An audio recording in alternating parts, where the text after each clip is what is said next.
Ramzan special 4টি ভিন্ন রকমের মজাদার ইফতার স্ন্যাক্স রেসিপি শেয়ার করব। এই ইফতারগুলো তৈরি করতে আপনাদের হাতে মাত্র 10 মিনিট করে সময় থাকলেই হবে। আসসালামু আলাইকুম everyone, welcome to Aftara's mini kitchen. ডিম, আলু আর একদমই সহজ কিছু উপকরণে ঝটপট তৈরি করে নেওয়া যাবে এই মজাদার ইফতার স্ন্যাক্সগুলো। প্রথমেই তৈরি করব স্পেশাল ডিম চপ। আমি এখানে নিয়ে নিচ্ছি 3টা সিদ্ধ করা আলু। আলুগুলোকে আমি ছোট ছোট টুকরো করে খুব ভালোভাবে সিদ্ধ করে নিয়েছি। আলুটা কিছুটা গরম থাকা অবস্থায় এবার আমি এগুলোকে ম্যাশ করে নিব। অবশ্যই চেষ্টা করবেন আলু গরম থাকা অবস্থায় ম্যাশ করার জন্য। আলুগুলো ভালোভাবে ম্যাশ করা হয়ে গেলে এবার আমি এখানে দিয়ে দিব 1 টেবিল চামচ পেঁয়াজ কুচি। এরপর দিয়ে দিচ্ছি 2টা কাঁচামরিচ কুচি। এরপর দিয়ে দিচ্ছি 1 থেকে 2 টেবিল চামচ গাজর কুচি। দিয়ে দিচ্ছি 2 টেবিল চামচ ক্যাপসিকাম লাল সবুজ। এরপর এখানে দিয়ে দিব 2 টেবিল চামচ পেঁয়াজ বেরেস্তা। 1/4 টিস্পুন দিয়ে দিচ্ছি ভাজা জিরার গুঁড়া। চাট মশলা দিয়ে দিচ্ছি 1/4 টিস্পুন। দিয়ে দিচ্ছি কালো গোলমরিচের গুঁড়া 1/4 টিস্পুন। লবণ দিয়ে দিচ্ছি 1/4 টিস্পুন। চিলি ফ্লেক্স দিয়ে দিচ্ছি 1/4 টিস্পুন। ঝালের পরিমাণটা আপনারা আপনাদের পছন্দ অনুযায়ী বাড়িয়ে কমিয়ে দিতে পারবেন। এরপর এখানে দিয়ে দিচ্ছি 1 টেবিল চামচ সরিষার তেল। এবার এই সব কিছুকে আমি একসঙ্গে ভালোভাবে মিশিয়ে নিচ্ছি। ডিম আলুর চপ তৈরি করার জন্য আমাদের আলুর মিশ্রণটা এখন তৈরি করা হয়ে গেছে। এবার আমি এখান থেকে কিছুটা করে আলুর মিশ্রণ হাতে ছড়িয়ে নিব। এরপর মাঝে দিয়ে দিব কেটে রাখা অর্ধেক সিদ্ধ করা ডিম। আমি একটা ডিমকে অর্ধেক করে নিয়েছি। আপনারা চাইলে আস্ত ডিমটা রেখে দিতে পারেন, আবার চাইলে একটা ডিমকে 4 ভাগেও কেটে নিতে পারেন। এরপর আমি ডিম চপ বা ডিম আলুর চপের শেপটা করে নিচ্ছি একটু লম্বা রেখে।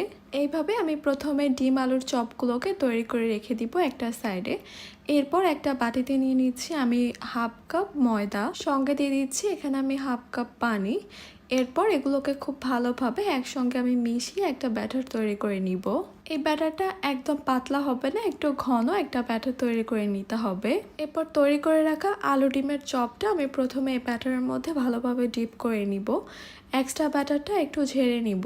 এর পরের কোটিংটা করে নিব আমি ব্রেড ক্রাম্বস দিয়ে। আপনারা চাইলে পাউরুটির গুঁড়া অথবা টোস্ট বিস্কুটের গুঁড়া দিয়েও এই কোটিংটা করে নিতে পারবেন।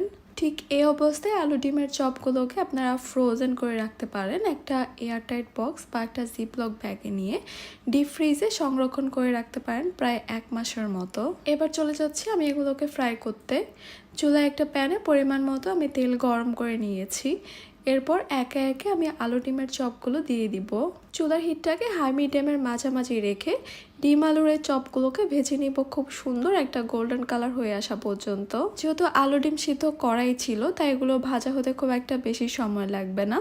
উপরে যখন খুব সুন্দর একটা গোল্ডেন কালার হয়ে আসবে তখন আমি এগুলোকে তুলে নিব। ব্যাস তৈরি হয়ে গেল আমাদের স্পেশাল ডিম আলুর চপ।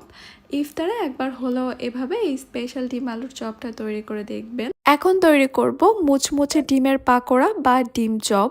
এখানে আমি 3টা সিদ্ধ করা ডিম নিয়ে নিয়েছি। এবার একটা ডিমকে আমি 4 ভাগে কেটে নিব। আপনারা চাইলে 2 ভাগেও কেটে নিতে পারেন। 4 ভাগে কেটে নিলে ডিমের চপগুলো একটু ছোট হবে, তবে খেতে অনেক বেশি ক্রিস্পি হবে। এরপর তৈরি করব আমি বেসনের ব্যাটারটা। একটা বাটিতে আমি নিয়ে নিচ্ছি 1 কাপ বেসন। চিলি ফ্লেক্স দিয়ে দিচ্ছি 1/2 চা চামচ, অথবা আপনারা এখানে লাল মরিচের গুঁড়াও দিতে পারেন। দিয়ে দিচ্ছি 1/2 চা চামচ লবণ।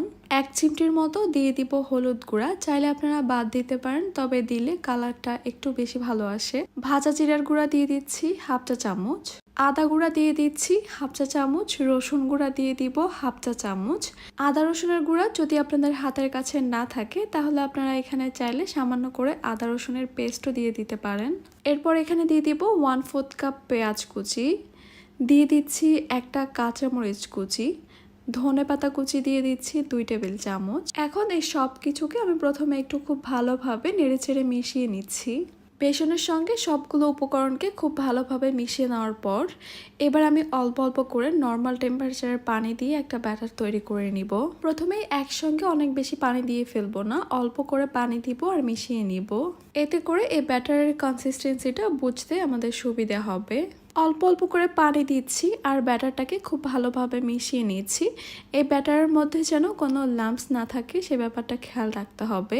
আমরা বাসায় আলুর চপ আর বেগুনি তৈরি করার সময় ব্যাটারের কনসিস্টেন্সিটা ঠিক যেরকম রাখি, এই ব্যাটারটা কিন্তু একটু ভারী রাখতে হবে।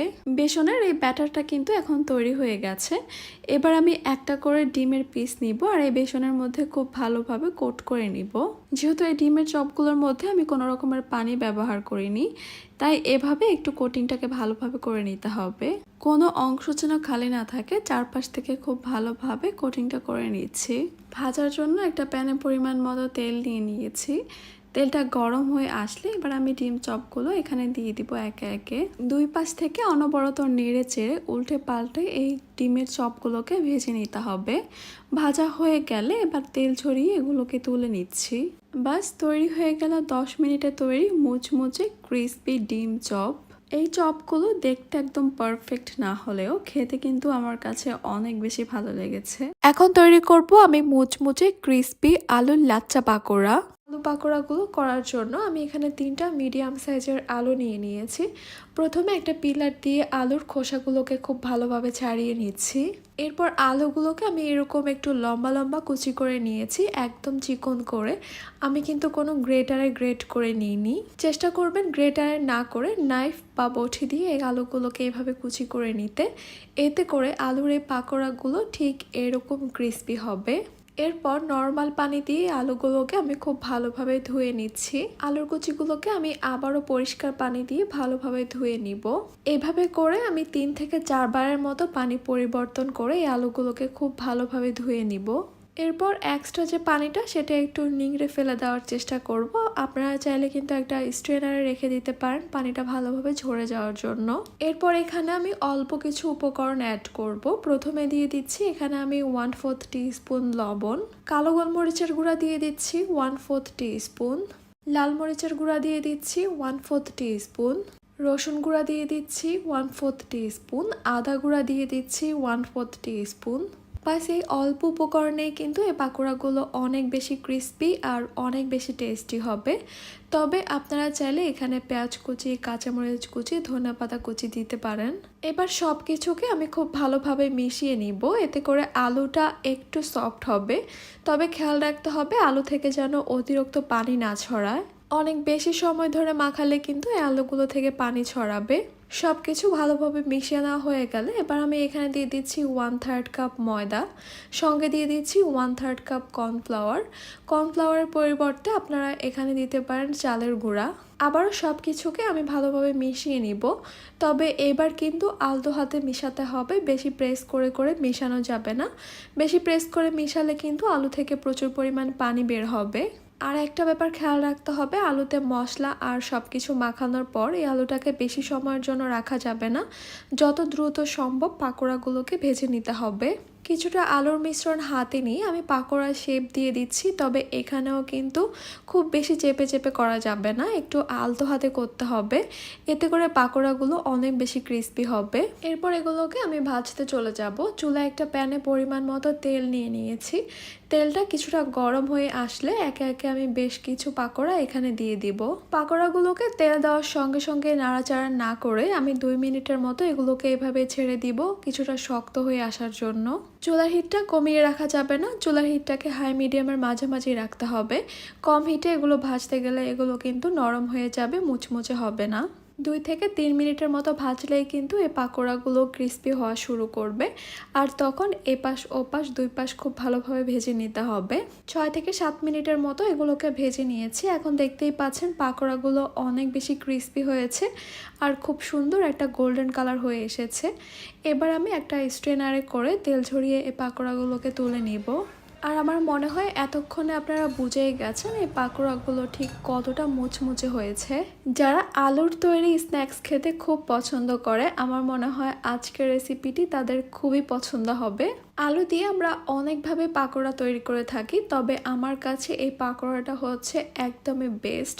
তৈরি করাও যেমন সহজ, আলুর এই পাকোড়াগুলো তৈরি করতে সবচেয়ে কম উপকরণ লাগে। খেতেও কিন্তু এগুলো হয় একদমই দারুণ। এবার তৈরি করব আমি ডিম পেঁয়াজের মুচমুচে পাকোড়া বা ডিম পেঁয়াজের চপ। এখানে আমি 3টা সিদ্ধ করা ডিম নিয়ে নিয়েছি। একটা সিদ্ধ করা ডিম থেকে 4টা পাকোড়া তৈরি করা যাবে, তাই আপনারা চাইলে 2টাও নিতে পারেন। আমি একটা ডিমকে 4 ভাগে কেটে নিচ্ছি, আপনারা চাইলে 2 ভাগে কেটে নিতে পারেন। আবার চাইলে না কেটে একটা ডিম দিয়ে একটা করে পাকোড়া তৈরি করে নিতে পারবেন। একটা মিক্সিং বোলে আমি নিয়ে নিচ্ছি 1 কাপ পেঁয়াজ কুচি। এই রেসিপিতে পেঁয়াজ কুচির পরিমাণটা একটু বাড়িয়ে নিতে হবে। এরপর এখানে দিচ্ছি আমি 2টা কাঁচামরিচ কুচি, ধনিয়া পাতা কুচি দিয়ে দিচ্ছি 2 টেবিল চামচ। ফ্লেভারের জন্য এখানে আপনারা পুদিনা পাতা কুচিও দিতে পারবেন। চিলি ফ্লেক্স দিয়ে দিচ্ছি 1/4 টিস্পুন। হলুদ গুঁড়া দিয়ে দিচ্ছি 1/4 টিস্পুন। গরম মশলা গুঁড়া দিয়ে দিচ্ছি 1/4 টিস্পুন। ভাজা জিরার গুঁড়া দিয়ে দিচ্ছি 1/4 টিস্পুন। লবণ দিয়ে দিচ্ছি 1/4 টিস্পুন অথবা প্রয়োজন মতো। এবার এই সব কিছুকে আমি প্রথমে একটু ভালোভাবে মিশিয়ে নিচ্ছি। পেঁয়াজের সঙ্গে এই সব কিছুকে যদি একসঙ্গে প্রথমে একটু ভালোভাবে মাখিয়ে নেওয়া হয়, তাহলে কিন্তু এই পেঁয়াজগুলো একদমই সফট হয়ে যাবে। সব কিছু ভালোভাবে মিশিয়ে নিয়েছি, পেঁয়াজটা কিন্তু এখন একদমই নরম হয়ে গেছে। এবার আমি এখানে দিয়ে দিব 1/2 কাপ বেসন। পাকোড়াগুলোকে আরও ক্রিস্পি করার জন্য এখানে দিয়ে দিচ্ছি আমি 2 টেবিল চামচ চালের গুঁড়া। এরপর দিয়ে দিচ্ছি এখানে আমি 1 টেবিল চামচ সরিষার তেল। তেলটা দিলে কি হবে, এই পাকোড়াগুলো অনেক বেশি ক্রিস্পি তৈরি হবে আর অনেকটা সময় ধরে কিন্তু ক্রিস্পি থাকবে। এবার এই সব কিছুকে আমি খুব ভালোভাবে একসঙ্গে মাখিয়ে নিচ্ছি। আর এই মাখানোর কাজটা একটু সময় নিয়ে করতে হবে। এখানে আমি আলাদা করে আর কোনো পানি অ্যাড করব না। কিছুক্ষণ মাখিয়ে নিলেই দেখতে পারবেন পেঁয়াজ থেকে কিছুটা পানি ছড়াবে, আর ওই পানিতেই কিন্তু এই মিশ্রণটা খুব সুন্দরভাবে তৈরি হয়ে যাবে। তাও যদি আপনাদের কাছে মনে হয় এগুলো একটু ড্রাই হয়ে আছে, তাহলে চাইলে এখানে 1 থেকে 2 টেবিল চামচ পানি দেওয়া যেতে পারে। সব কিছু ভালোভাবে মিশিয়ে নেওয়া হয়ে গেলে এবার আমি পাকোড়াগুলোকে তৈরি করে নিব। এখান থেকে আমি কিছুটা পেঁয়াজ বেসনের মিশ্রণ হাতে নিয়ে নিচ্ছি একটু ছড়িয়ে। কেটে রাখা ডিমগুলো থেকে 1 টুকরো ডিম দিয়ে দিব আমি এই মাঝখানে। এরপর চারপাশ থেকে এনে মুখটাকে বন্ধ করে দিয়ে আমি পাকোড়ার শেপ করে নিব একটু লম্বা করে, যেন দেখতে ডিমের চপ বা ডিমের পাকোড়ার মতো লাগে ওইভাবেই তৈরি করব। সবগুলো পাকোড়া আমি এভাবে তৈরি করার পর এবার আমি এগুলোকে ফ্রাই করতে চলে যাব। চুলায় একটা প্যানে আমি পরিমাণ মতো তেল গরম করে নিয়েছি। তেলটা একটু ভালোভাবে গরম করে নিতে হবে। এরপর গরম তেলে একে একে আমি এই ডিমের পাকোড়া বা ডিমের চপগুলো দিয়ে দিব। এই পাকোড়াগুলোকে একদম ক্রিস্পি করে ভাজার জন্য চুলার হিটটা একদম বাড়িয়ে রাখতে হবে, আর তেলটা একদম গরম হওয়ার পরেই কিন্তু এগুলো দিতে হবে। উপরের লেয়ারটা যেহেতু পেঁয়াজের আর ভিতরে ডিমটা সিদ্ধ করা, তাই এগুলো ভাজতে খুব একটা বেশি সময় লাগবে না, 3 থেকে 4 মিনিটের মতো সময় লাগবে। এরপর যখন খুব সুন্দর একটা গোল্ডেন কালার চলে আসবে, তখনই আমি এগুলোকে তেল ঝরিয়ে তুলে নিব। বাস তৈরি হয়ে গেল সব মিলিয়ে মাত্র 10 মিনিটে আমাদের মজাদার ক্রিস্পি ডিম পেঁয়াজের পাকোড়া। এই পাকোড়াগুলোর আসল স্বাদ পাওয়ার জন্য এগুলো খেতে হবে একদমই গরম গরম। ঠান্ডা হয়ে যাওয়ার পর কিন্তু এগুলো আর অতটা ক্রিস্পি থাকে না। একদমই ঝটপটভাবে 4টি ইফতার আইটেম রেসিপি আপনাদের সঙ্গে শেয়ার করেছি। আশা করছি আমার আজকের এই রেসিপিগুলো আপনাদের কাছে খুবই ভালো লেগেছে, সহজও লেগেছে, আর আপনাদের কাজেও আসবে। তাহলে আজকে এই পর্যন্তই। সবাই অনেক বেশি ভালো থাকবেন, সুস্থ থাকবেন। আল্লাহ হাফেজ।